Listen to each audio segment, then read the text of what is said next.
بسم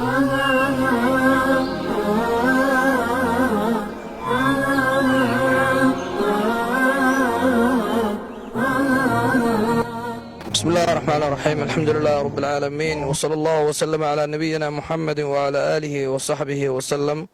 أما بعد، والسلام عليكم ورحمة الله وبركاته. إن شاء الله waxaan ogeysiis yar ama iclaan waxa weeye insha Allah u soo jeedinaya bulshooyinta waxa weeye ku dhaqan waxa weeye gobolka Maroodijeex ama waxa weeye Hargeysa caasimada waxa weeye Somaliland iyo waxa weeye nawaaxigeeda. insha Allah waxaan ka hawlgeli doonaa oo hawsha ruqyada isku daaweyntii waxa weeye Qur'aanka iyo waxa weeye sunnada iyo dawooyinkii waxa weeye dabiiciga ah insha Allah waan ka bilaabi doonaa. waa xarunta waxa weeye Dib Rahmaan لتداوي بالقرآن والسنة والأعشاب. ولا ليال إلهي سبحانه وتعالى قرآنك هي الدينته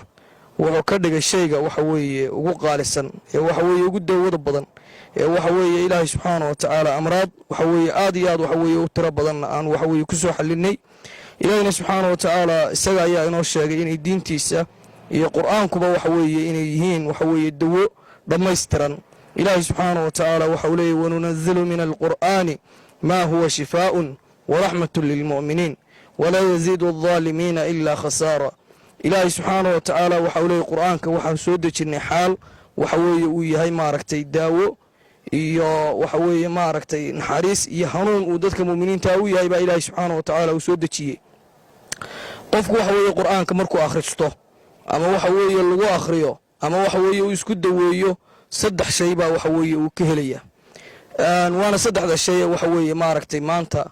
caalamka iyo bulshaduba waxa weeye ay u baahan tahay. saddexda shay waxa weeyaan ka ugu horeeya oo Ilaahay subxaanahu wa ta'aala inuu hanuun siiyo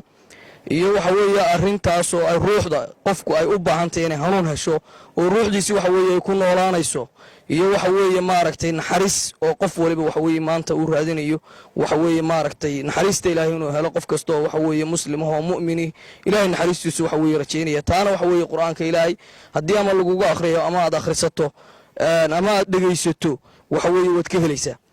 waxaad kale ka helaysaa shifaa taam waxa weeye dawo dhameystiran oo waxa weeye maaragtay aan kala dhinayn ayaa Ilaahay subxaanahu wa ta'aala hadii waxa weeye kan dadka ku akhriyay uu toosan yahay oo qof Ilaahay subxaanahu wa ta'aala aqeedadiisa iyo aaminsanaanta uu Ilaahay aaminsan yahay iyo waxa weeye ruqyada waxa weeye maaragtay sharciga uu aqoon u leeyahay Ilaahayna subxaanahu wa ta'aala ikhlaas iyo dartii waxa weeye ay ka tahay kan waxa weeye lagu akhriyayana isna uu niyeysan yahay oo Ilaahay subxaanahu wa ta'aala inuu ku caafiyo uu niyeysto Ilaahay subxaanahu wa ta'aala xanuun kasta oo waxa weeye maaragtay haleela ama xanuun yar ha noqdo ama mid weyn ha noqdo Ilaahay subxaanahu wa ta'aala waa kaga qaadaya.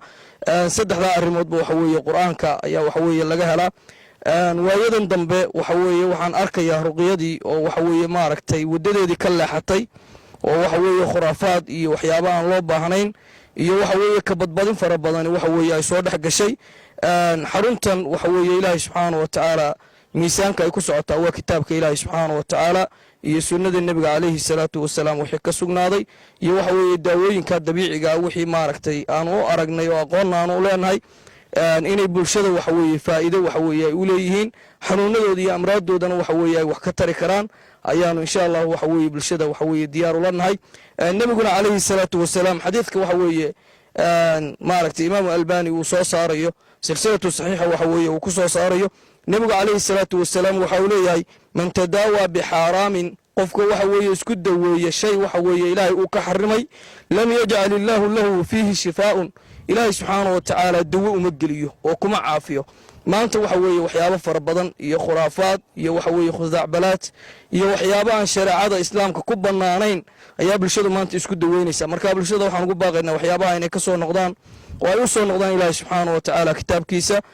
insha Allah waxa weeye kelmadeedana waxaan ku soo gaabinayaa waxa weeye insha Allah bulshada inaan u hayno waxa weeye maaragtay ruqyadaas oo waxa weeye saafiya waxba aan waxa weeye lagu dhax daraynin wax siyaadiya aan la soconin Ilaahay subxaanahu wa ta'aala kalaamkiisa waxa weeye hufana waxa weeye Ilaahay subxaanahu wa ta'aala ummad fara badan oo horena Ilaahay waa ku caafiyay kuwa badan oo dambana Ilaahay subxaanahu wa ta'aala waa ka rajeynayna inuu naga aqbalo oo Ilaahay waxa weeye ku caafiyo. marka insha Allah waxa weeye Maroodijeex iyo waxa weeye Hargeysa iyo inta hoos timaadaba iyo waxa weeye bulshadii kale meelo kale ku nool ka soo qaybgeli kartaba waxaan ugu baaqaynaa insha Allah xarunta waxa weeye ruqyada inaan insha Allah ka bilaabi doono. Wassalaamu calaykum waraxmatullaahi wabarakaatuh. waxaan nagala soo xiriiri doontaan insha Allah lambarada waxa weeye shaashada